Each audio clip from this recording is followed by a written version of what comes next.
students, this is your second class of class SST, class 7 of chapter 3rd.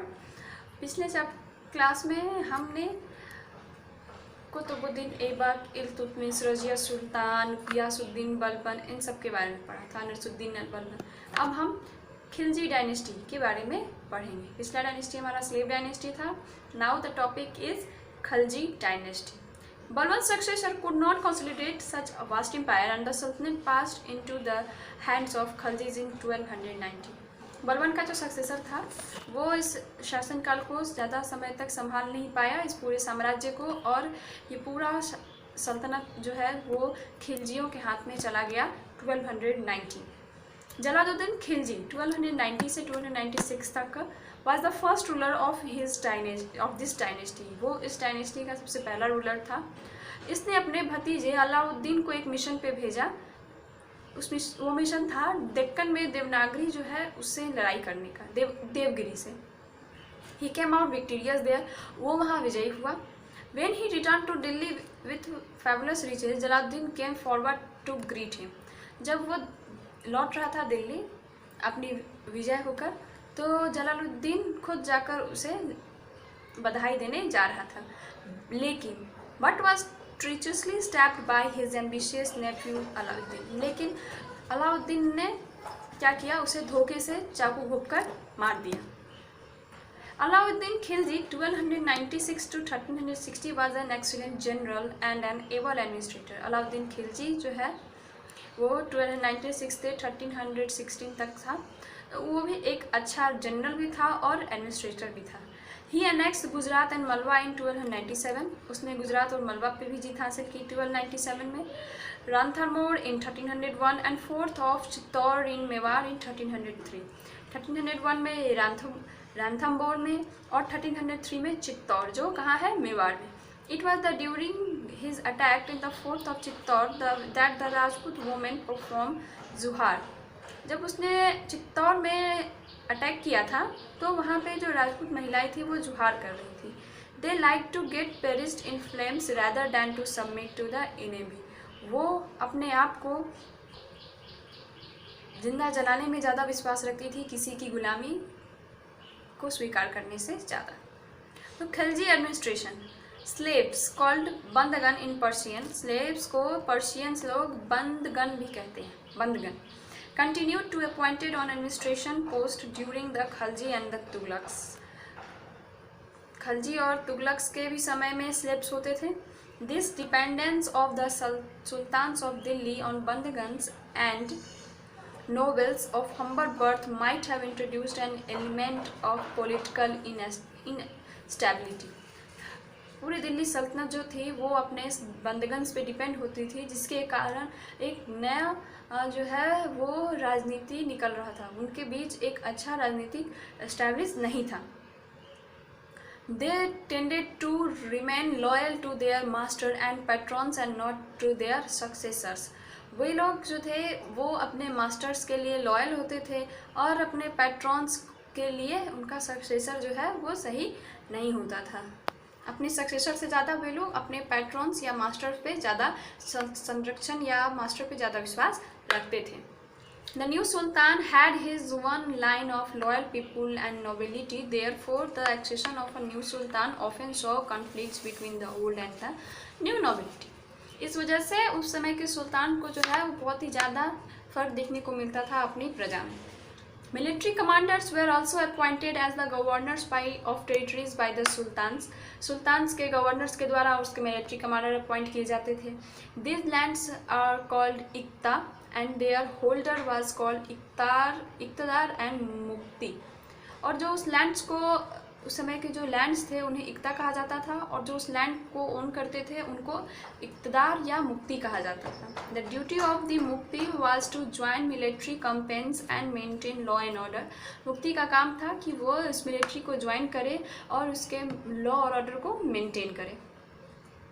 In exchange for their military services to the Sultan, the Muktis were given the authority to collect the revenue of their iktas as a salary.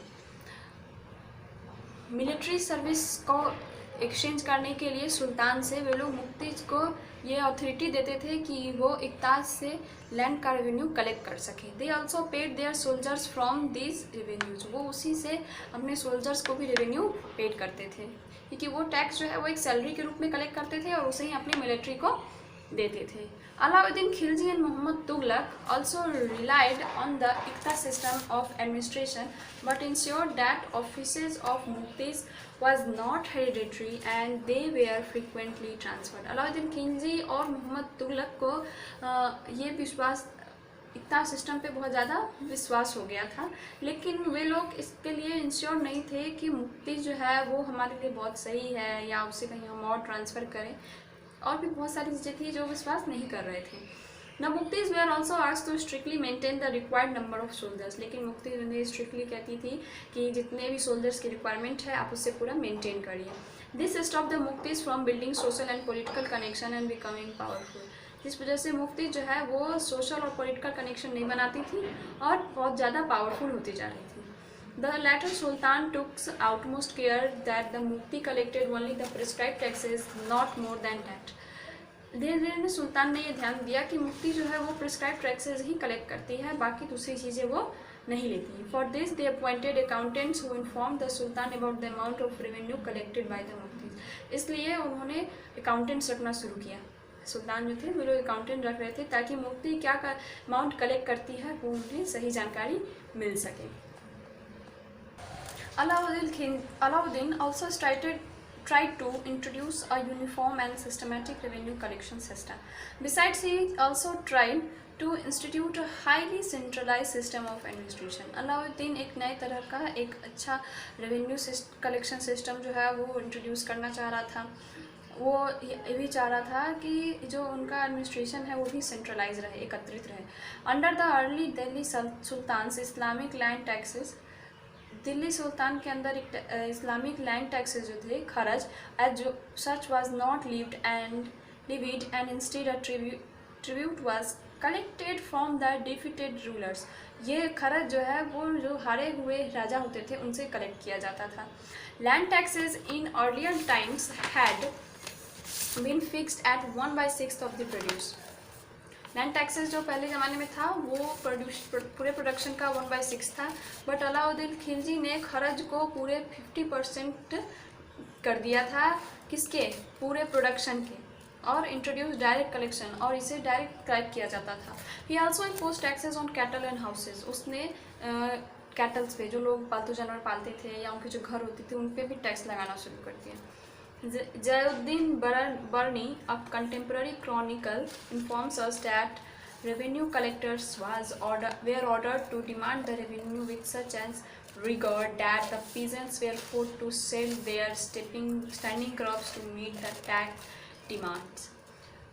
Ziauddin बर्नी जो एक contemporary Chronicle था वो हमें ये जानकारी देता है कि पहले के टैक्स कैसे कलेक्ट किए जाते थे। अलाउद्दीन जो है वो अपनी सेना को हर जगह भेजकर ये संदेश पहुंचाता था कि टैक्स जो है वो देना है, जिस वजह से जो पीजेंट्स फार्मर्स होते थे वो किसी भी तरह से अपने क्रॉप्स को बेचकर राजा के टैक्स को पेड करते थे। Tax from the Doab areas was spent on paying the cash salaries to the soldiers। Doab area से जो टैक्स कलेक्ट किए जाते थे उससे सारे सोल्जर्स का वो सैलरी पेड करता था। Mughal attacks increased on the Delhi Sultanate during the reign of Alauddin Khilji. Mughals का जो अटैक था वो दिल्ली सल्तनत में अलाउद्दीन खिलजी के समय बहुत ज़्यादा बढ़ गया था। This forced him to marshal a very large standing army in Delhi which could be altered any time in the event of sudden Mongol attack। इस वजह से दिल्ली में बहुत बड़ी सेना स्थापित हुई थी जो मंगल अटैक पे कभी भी अपना अटैक कर सकें। But this was a huge administrative and economic challenge for him, लेकिन ये उसके लिए बहुत ही बड़ी चैलेंज था। अलाउद्दीन खिलजी के लिए बहुत बड़ा चैलेंज था कि इतनी बड़ी सेना को हम कैसे तैयार करें जो मंगल के अटैक का जवाब कभी भी दे सकें। The Sultan could not have given Iqta to all the soldiers and therefore he preferred to give them cash salary। फिर धीरे धीरे वो अपने सोल्जर्स को इक्ता देना बंद कर दिए और उन्हें कैश सैलरी देने लगे। The payment to huge contingent also mean that Alauddin was able to get enough revenue. ये पेमेंट जो था ये साबित करता था कि अलाउद्दीन खिलजी जो है वो रेवेन्यू उसके पास अच्छा है, वो ज़्यादा रेवेन्यू भी ले सकता है। Alauddin Khilji also control the prices of the commodities, he had to maintain his large army at a minimum cost. Alauddin Khilji अपने पूरी सेना को बहुत ही मिनिमम रेट पे मेंटेन करके चलता था। Barani mentioned this regulations in detail, he fixed the prices of all commodities from grain to cloth, slaves, cattle, etc. Barani ने देखा कि Barani mention this regulations in detail में, बर्नी जो है इसे डिटेल में भी बताना, mention this regulations in detail, इसने डिटेल में ही बताया है। He fix the prices of all commodities from grain to cloth, कपड़े ग्रेन से लेके मतलब अनाज से लेके कपड़े तक, स्लेव्स तक या कैटल्स तक, सब के दाम उसने फिक्स कर रखे थे। A controller of market called the shahna mandi and intelligence officers was known as barids were appointed to implement the market control measures. उसने दो लोग रखे थे, जो एक था मार्केट का कंट्रोलर जिसे सहनाई मंडी कहते हैं, और इंटेलिजेंस ऑफिसर जिसको बरीज कहते हैं, वे पूरे मार्केट पे कंट्रोल रखते थे। He established granaries in the Delhi and Rajasthan to collect grains from the grain merchants। और उसने दिल्ली और राजस्थान में ग्रैनरीज इस्टेब्लिश की थी जहाँ से वो लोग मर्चेंट से ग्रेन्स ले सकें। After Alauddin Khilji the latter Sultan was busy with the affairs of the south and Gujarat. It was only after Muhammad Tughlaq came to power that attention was paid to northwest frontier।